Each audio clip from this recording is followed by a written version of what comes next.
As part of our series on learning how to play craps at a professional level, and before we go on, I want to clarify that. I don't mean playing craps professionally, I mean playing craps at a pro level. That means practice, knowing your craft, being good at what you do through many, many repetitions. As you know, I'm the baseball coach, I'm a software developer, and I'm an instructor. So I really rely on practice. And I think having good practice tools, a good practice setup, and good practice habits are going to make you better at the game you love. So today we're going to focus on building a home craps practice betting table to work on just kind of your basic layout, working your chips, that sort of thing. We'll talk more later about how to practice on that table and get into other aspects of practice in future videos. But today, let's take a look at that practice table.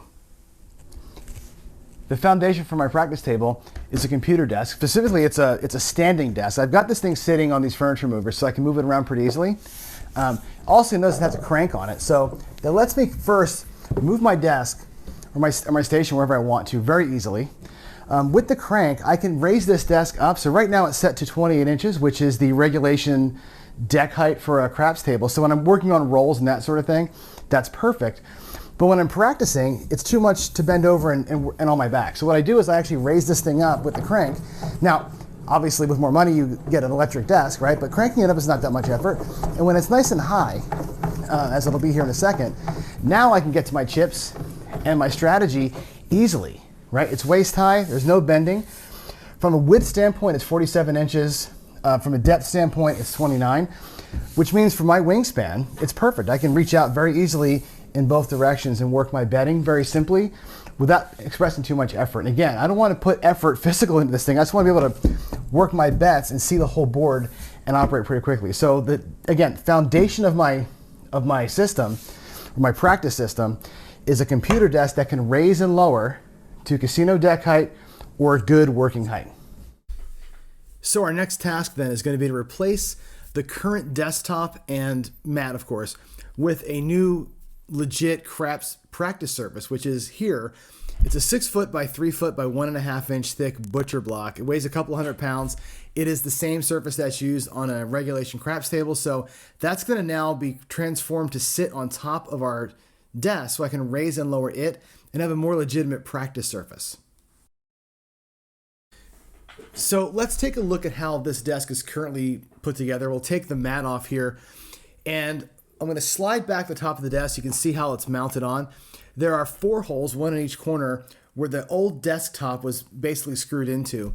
What we're going to do is retrofit the butcher block to have posts that will actually be on the bottom of the butcher block top that will slide into those holes and keep it attached to the top of the desk.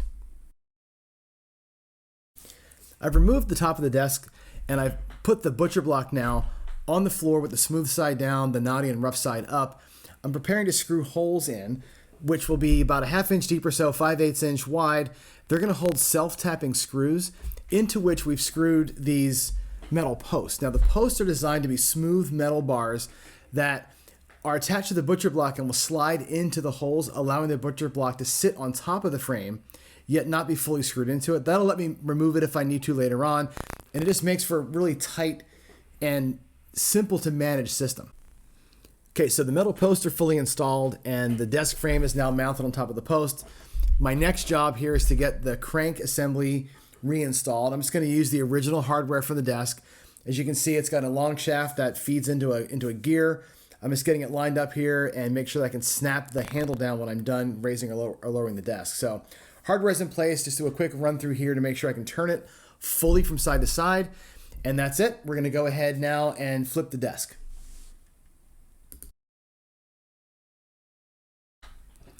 Here's the table fully assembled and upright. We've got the 6 foot by 3 foot by 1.5 inch birch on top of the old desk frame.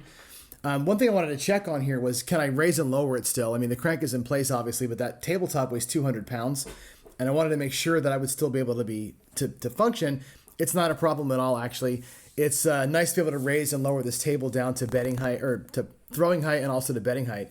Here's a better look at those posts that we installed in the bottom of the butcher block. You can see how they just kind of stick out from the bottom of the table and land right into those holes that were part of the table frame. So This gives me a couple of really cool features. One is I can move it back and forth. Those posts give me some pretty good stability when I want to move the table.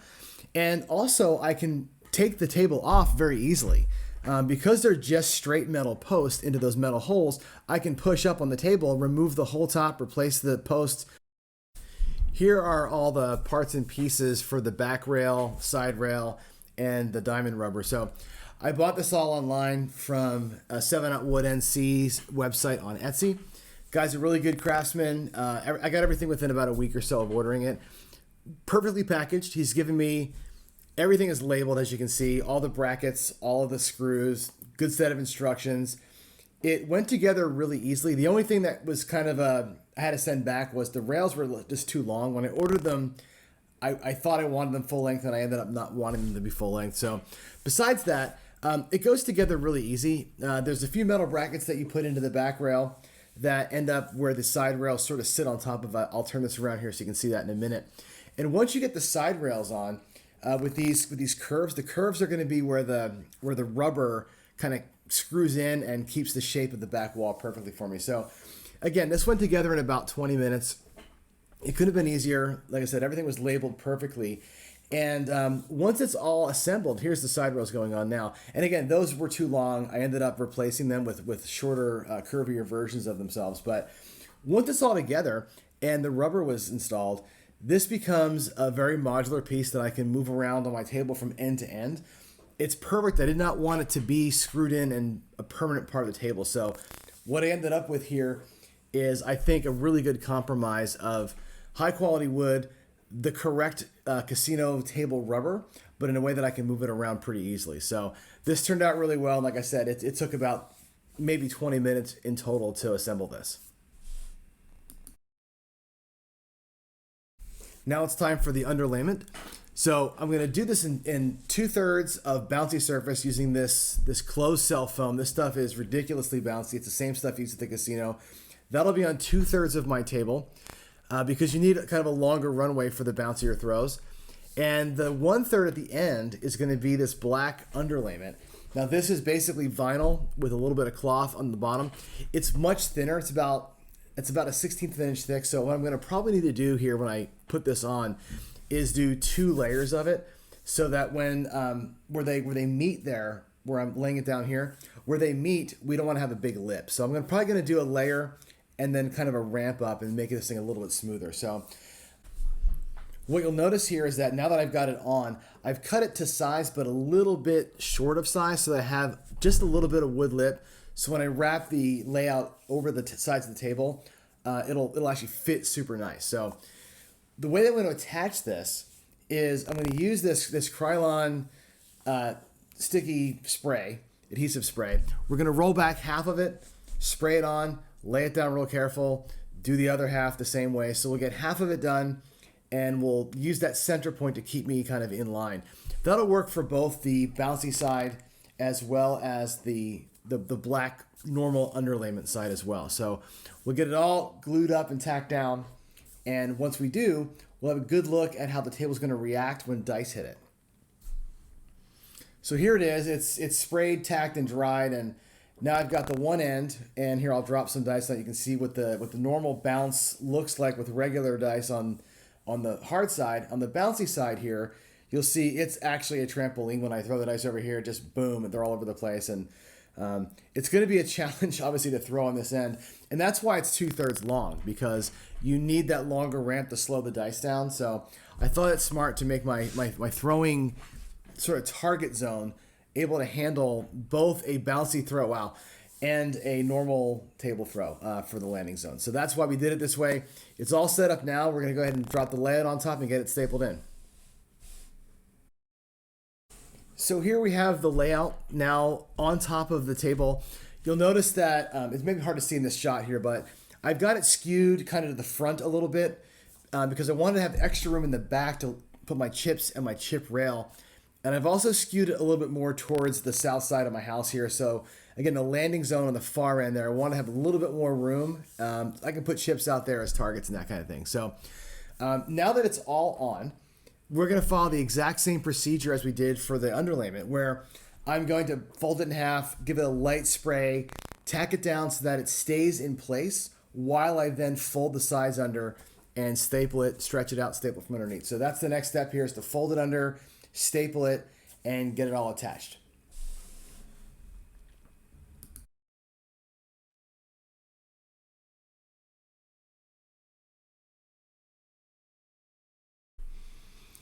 Okay, so we're all stapled up. The surface is now tacked down and nice and tight. It looks great.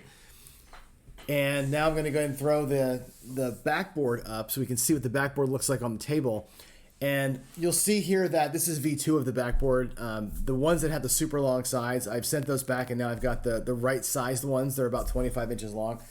And I've also added a few grab handles to the back of this thing because it does weigh about 40 pounds. So I wanted handles to carry it so it wouldn't actually bend or jack up the wood when I'm moving it around. You'll see here that my intent with this was to be able to move it from side to side on the table. I'm going to slide this thing down here to the far end of the table, and this is where I would use the hard surface that we saw earlier. So when I'm throwing dice at it here, my landing zone is going to be where the hard surface is. I'll throw a couple dice here so we can see that, and you'll see they land and bounce normally as they would on a regular quote unquote old school kind of craps table.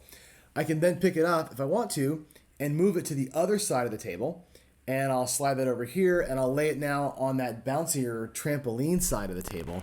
And here, when I throw the dice from this end, you'll see that you'll notice the effects immediately. The dice are going to probably fly, wow, all over the place here. So it's good to have the ability to switch the sides of the table for what I want to practice with. And having those side rails be a little bit shorter than they were before makes it a whole lot easier for me to get over the rail and do my work, right? The other rails were that tall, but they were the whole length of the table. And it, like I said before, why be uncomfortable while you're doing your work here? So I made the rails half the distance so I can reach my bedding area much easier. So at this point, the table itself is completed. I've got the back rail done. The layout is on. Everything is looking tight. I'm just going to add some handles to it so I can make it easier to move because it is pretty heavy. Okay, so here's the table. As I said, it's pretty heavy. The top weighs a couple hundred pounds. So what I'm going to do is screw into the end of each side of the table these handles. They're metal black handles I got from Amazon. Again, I don't want to be grabbing the table and messing with the layout and kind of unstretching, restretching it. So I'll get the handles applied here, and that'll just give me a nice, easy place to kind of grab the table and slide it in from and out of the wall when I'm ready. So there they are after I've installed them, of course, and we'll show you how easy it is to move. Now, again, that table weighs about 200 and some pounds, so it makes it very, very simple to move. And again, final test on the cranking system so I can raise it and lower it. And I think at this point, the bedding table or the playing table is complete. It's the open-ended modular table. It works perfect. It's just what I needed for that. However, it's not all I need, right? If we're going to be throwing dice at this thing, that table's only 6 feet long, which is not enough. So I'm going to have to build myself a throwing station that I can use to launch dice from and maybe serve a second purpose. So this little desk is what I've been using to this point to be throwing into my main practice table. So this desk is really cool. It's a foldable little desk that I got from Amazon. It's about $70. I like it because it has that second shelf at the top. It's actually the perfect height. It's 28 inches tall, which is the reason why I bought this model. 28 inches, as you know, is the height of a casino deck. So when I'm throwing from this, it's just like I'm throwing from the right size or the right bend over, I guess, to throw from a table. So for that reason, it's great. However, it's wood, so it's not the same feel as a regular table. So what I want to do with it is turn this into a more casino table feel. So what I'm going to do here is actually install or put some underlayment on here. And I've got some leftover underlayment from when I put the big table together. So this is the same vinyl that we used over there. And I had the person who made my layout for the big table, I had them make me a small one that's exactly the right size for this little table here. So we're going to use this custom underlayment to make my little table look like a big table. It's going to have the same feel, so the same underlayment, the same layout cloth. it's going to feel just like a regular table. Because I did this, the table's now going to serve a new purpose, which is when I'm not throwing from it, I'm going to sit here and bet on it. So I don't always need to be over at the big table flinging dice around and betting in large scale.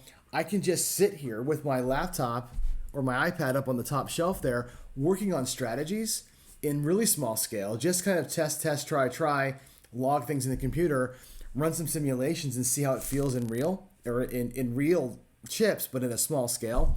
And then when I'm ready, I can go move that over to the big table. So what I'm going to do here is take this desktop off, and we're going to apply the underlayment to it, wrap the layout around it, get it all stapled up, and then we'll reattach it to this desk when we're all done. So let me go ahead and take all this stuff off of here.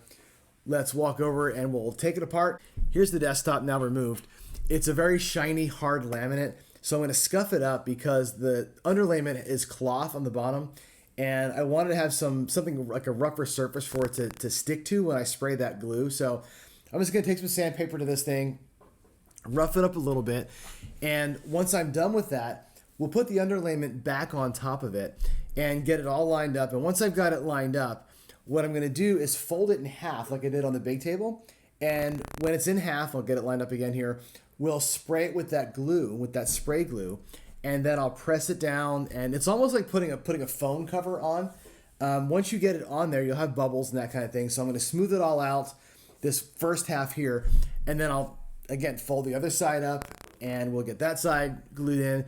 And you'll see here it's kind of fighting me a little bit. It seems like these things want to stretch a little bit when you put them on there. So once I get it on here, we'll get both sides sprayed in and tacked down, and then I'll be ready to go with the layout type. So this is going to be tacked down with that glue here.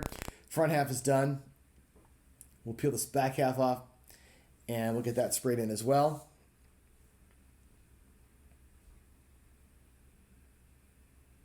Lay it nice and careful.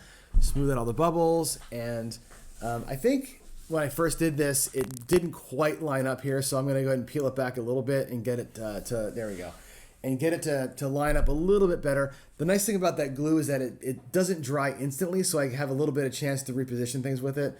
I did this on the big table too, as well as with the felt. So I did this on both surfaces. Now I'll lay across the layout on top of it.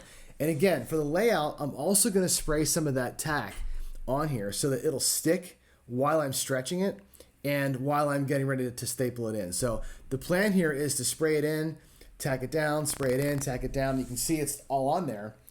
When I've got it flipped now, I'd like to staple this thing in.